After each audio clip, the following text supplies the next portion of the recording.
Saris Dahandayani dengan NIM E28122396.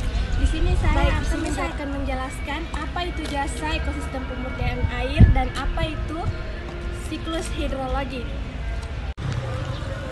Baik, di sini jasa ekosistem pemurnian air adalah manfaat yang diperoleh manusia dari proses alami. Dalam proses ekosistem ini, itu berfungsi untuk membersihkan dan mengatur kualitas air.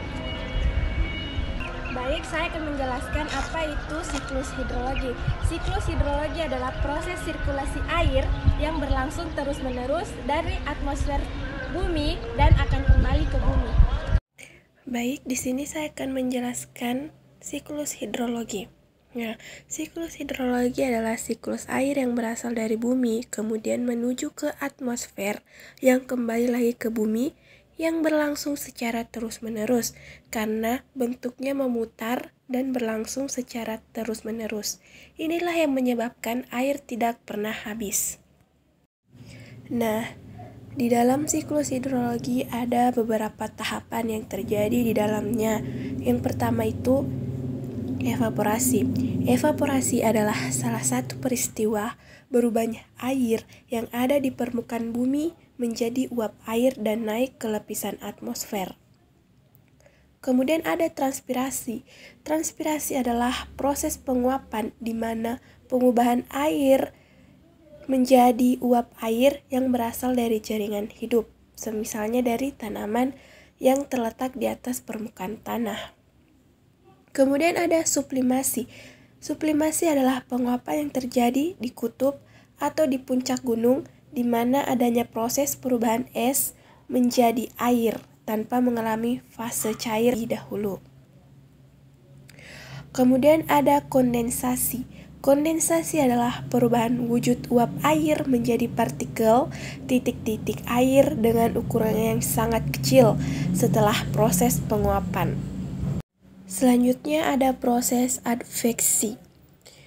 Proses adveksi ini adalah salah satu proses pemindahan awan yang dimana berasal dari satu titik ke titik lain di dalam satu horizontal akibat arus angin atau perbedaan tekanan.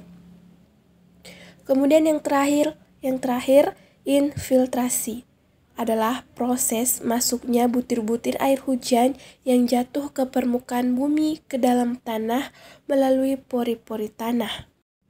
Nah, apa sih keterkaitan antara jasa ekosistem pemurnian air ini dengan siklus hidrologi? Kita ketahui bahwa jasa ekosistem pemurnian air sangat berkaitan dengan siklus hidrologi dikarenakan keduanya berkaitan dengan kualitas air. Nah, jasa ekosistem pemurnian air ini memiliki fungsi ekosistem yang berkaitan dengan kualitas air. Sedangkan siklus hidrologi juga dikenal sebagai siklus air yang merupakan proses alamiah yang menggunakan pergerakan air dari atmosfer ke bumi, begitupun sebaliknya. Nah, jasa ekosistem ini sangat bermanfaat bagi lingkungan alam atau manusia yang dihasilkan dari fungsi ekosistem. Contoh jasa ekosistem lainnya itu adalah dukungan rantai makanan, pemanenan hewan dan tumbuhan, penyediaan air bersih, dan pemandangan indah. Siklus hidrologi ini sangat penting bagi kehidupan bumi dikarenakan berperan penting bagi kelangsungan hidup manusia, hewan, dan tumbuhan. Baik, sekian dari video dari saya. Kurang dan lebihnya saya mohon maaf. Wassalamualaikum warahmatullahi wabarakatuh.